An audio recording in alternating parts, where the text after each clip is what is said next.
Every crunch has a story. হ্যাঁ, ঠিকই ধরেছেন, পটাটো চিপস পৃথিবীর জনপ্রিয় স্ন্যাক্সগুলির মধ্যে একটি। কিন্তু এর পেছনের গল্পটা একটা লড়াইয়ের গল্প, একটা তুচ্ছ অপমানকে ইতিহাসে বদলে ফেলার গল্প। আর আজ সেই ক্রাঞ্চি গল্পটা শেয়ার করব আপনাদের সঙ্গে। নমস্কার, আমি সৌরভ, আপনারা দেখছেন মোটিভেশন মন্ত্রা। আজ একটা নতুন সিরিজ আমরা শুরু করতে চলেছি। এই সিরিজটার নাম হবে গল্প এবং আড্ডা। এখানে বিভিন্ন রকম অজানা তথ্য, অজানা গল্প আমি আপনাদের সঙ্গে শেয়ার করব। তো চলুন শুরু করা যাক। সময়টা 1853, আমেরিকার সারাটোগা স্প্রিংস। সেখানকার মুনস লেক নামে একটি রেস্টুরেন্টের তারকা শেফ জর্জ ক্রাম। জর্জ ছিলেন একজন খুবই প্রতিভাবান শেফ, কিন্তু তার একটাই সমস্যা ছিল, রাগ। তার খাবার নিয়ে কেউ কিছু বললে তার রক্ত মাথায় ফুটে উঠত। একদিন সেই রেস্টুরেন্টে এসে উপস্থিত হলেন এক ধনী দাম্ভিক কাস্টমার। তিনি অর্ডার করলেন ফ্রায়েড পটাটোস। যথারীতি জর্জ ফ্রায়েড পটাটোস বানিয়ে কাস্টমারকে পাঠিয়ে দিলেন। কিন্তু কাস্টমার বললেন এই ফ্রায়েড পটাটোস খুবই মোটা, তিনি ফেরত পাঠিয়ে দিলেন এবং সঙ্গে সঙ্গে বললেন আবার বানানোর জন্য। জর্জ একটু ভুরু কুঁচকালেন, কিন্তু তিনি আবার বানালেন। কিন্তু তারপরেও ফিরে এলো আবার অভিযোগ, still thick, make it thinner. এদিকে জর্জের রাগ ফুটছে, কিন্তু তিনি পেশাদার, তিনি আবার বানালেন, আবার পাঠালেন। এভাবে 3 বার, 4 বার, 5 বার তিনি পাঠালেন, কিন্তু সেই কাস্টমার বারবার ফিরিয়ে দিচ্ছিলেন। এবার জর্জের সহ্য শক্তি শেষ, চোখে আগুন, মনের মধ্যে অপমানের ঝড়। তিনি মনে মনে বললেন, এমন ফ্রায়েড পটাটোস বানাবো, এত সরু করে কাটবো যে ভদ্রলোক খেতেই পারবেন না। যথারীতি তিনি আলু নিলেন এবং এত পাতলা করে কাটলেন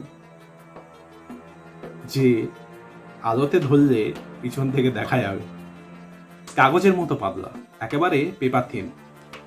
তারপর ঢেলে দিলেন চিপসগুলো গরম তেলে। ফ্রাইয়ের শব্দ জন্ম নিল চিপসে। অতিরিক্ত ভাজলেন, তারপরে তাতে অনেকটা লবণ ছড়িয়ে দিলেন এবং জর্জ মনে মনে মুচকি হেসে বললেন, দেখ কেমন লাগে। যথারীতি কাস্টমারের কাছে গেল। কাস্টমার প্রথম কামড় দিলেন, তার চোখ বড় হয়ে গেল। সে বলল, this is perfect, this is amazing, I want more. George হতবাক, যে খাবারটা তিনি রাগে বানালেন, হতাশ হয়ে বানালেন, মানুষটা পাগলের মতো সেটাই ভালোবেসে খেয়ে ফেলল। সেই দিনই জন্ম নিল সারাটোগা চিপস, যার পরে নাম হলো দ্য পটাটো চিপস। চিপস জনপ্রিয় হতে বেশি দিন সময় লাগলো না। যথারীতি রেস্টুরেন্টে যথেষ্ট ভিড় পড়ে গেল। মানুষ এসে বলতে লাগলো, গিভ আস সাম ক্রিসপি পটাটোস। এই ক্রাঞ্চি খাবারের খোঁজ ছড়িয়ে পড়ল পুরো শহরে। সাংবাদিকরা লিখলেন, মুনস লেক হাউসের নতুন ক্রিয়েশন। জর্জ ক্রাম রাতারাতি সেলিব্রিটি হয়ে গেলেন। পরে তিনি নিজের রেস্টুরেন্ট খুললেন। সেখানের সিগনেচার আইটেম ছিল পটাটো চিপস। ভাবতো, রাগের মুহূর্তে ক্ষোভের চাপে বানানো একটা খাবার আজ পৃথিবীর কোটি কোটি মানুষের প্রিয়। শত শত ব্র্যান্ড, হাজার হাজার কোটি ডলারের ইন্ডাস্ট্রি, সবকিছু শুরু কেবলমাত্র একটা ভুল থেকে।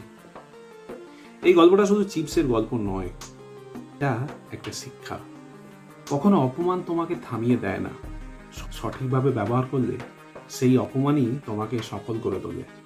কখনো রাগ হতে পারে তোমার সৃষ্টির জ্বালানি, আর ভুলই তোমাকে নতুন পথ দেখায়। তাই যেদিন মনে হয় সব ভুল হচ্ছে, তুমি সব ভুল করছো, মনে রেখো, জর্জ ক্রামের মতো সেই ভুলই একদিন ইতিহাস বানিয়ে দেবে।